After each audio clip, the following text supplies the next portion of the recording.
A ver, ¿es posible escapar de la pobreza? Hay una idea, una filosofía, que es súper potente y que analiza cómo algunas personas lo consiguen, incluso teniéndolo todo en contra. Y la clave, parece ser, no está siempre fuera, en las circunstancias, sino en algo que va mucho más por dentro.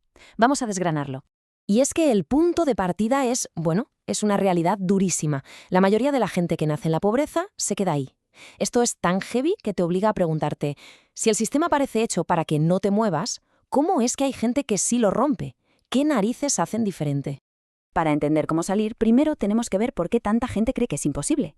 Y todo empieza con lo que podríamos llamar el mito del destino, esa historia que nos han contado 1000 veces sobre el éxito y el fracaso. Es esa idea que, a ver, seguro que nos suena a todos, ¿no? Que nuestro camino ya está más o menos marcado por cosas que no podemos cambiar, como si fuésemos marionetas y el destino moviera los hilos. Es una historia que viene muy bien para justificarse, pero ¿es verdad? Y claro, lo fácil es atribuir el éxito a las típicas excusas, ¿no?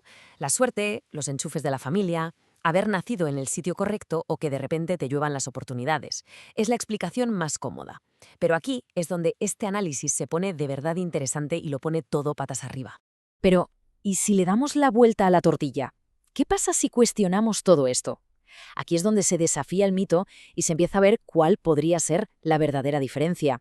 Y aquí viene la pregunta que lo revienta todo. ¿Y si toda esa historia que nos han contado es simplemente mentira? Una historia que nos contamos para no tener que coger las riendas. Es un punto de inflexión brutal, ¿eh? El contraste, vamos, es que no puede ser más claro. Por un lado, el mito, la suerte, la familia, como si fueran cadenas, ¿no? Y por otro, la realidad que propone esta forma de pensar. Lo que importa es lo de dentro. La diferencia no estaría en las cartas que te tocan, sino en cómo juegas la partida, todos los días. Claro, aquí hay un problemilla. Intentar cosas nuevas significa que te la puedes pegar. Y el miedo a fracasar, es que es quizá el miedo más grande que hay. Pero, ¿y si viéramos el fracaso de una forma totalmente distinta? Pensemos, por ejemplo, en la historia típica de un emprendedor. Su camino, ¿qué nos creemos? ¿Que fue una línea recta hacia arriba? Para nada. Lo intentó una vez y fracasó. Lo volvió a intentar y se la volvió a pegar. Perdió pasta, tiempo y, sobre todo, confianza. Parecía que hasta ahí había llegado. Pero justo ahí, en medio de todo ese desastre, es donde encontró una revelación que lo cambia todo. El fracaso no es el punto y final, es parte del proceso. No es una señal de stop, sino el peaje que tienes que pagar para poder seguir adelante. O sea que el progreso no es una línea recta, es más bien un ciclo, ¿sabes? Empiezas por el paso 1, lo intentas, esto te lleva casi seguro al paso 2, la fastidias, fallas. Pero ojo, ese fallo te da el aprendizaje para el paso 3, avanzas un poquito. Y a partir de ahí, ¿qué toca? Pues el paso 4, a repetir otra vez. El fracaso no es un fallo del sistema, es el motor. Vale, entonces, si el destino no está escrito, y si fracasar es parte del juego, ¿dónde narices está la clave de todo?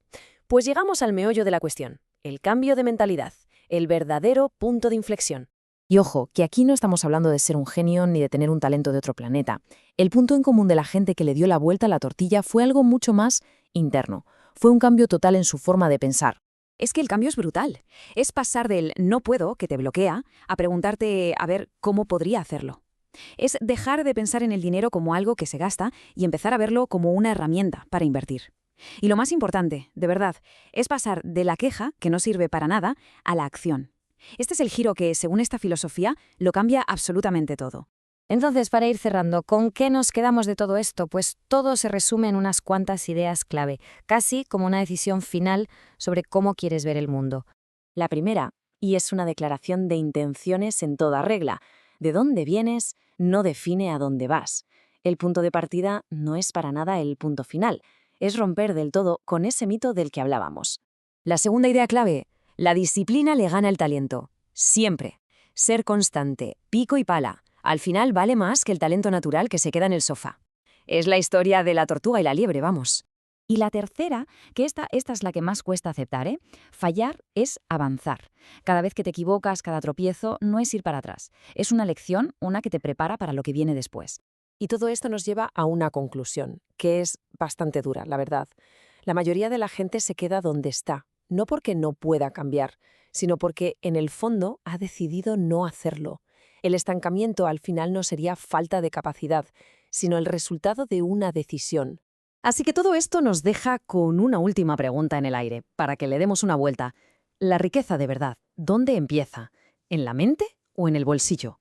Porque todo apunta a que la verdadera transformación no empieza cuando tienes dinero, sino mucho, mucho antes. Empieza con un cambio de chip.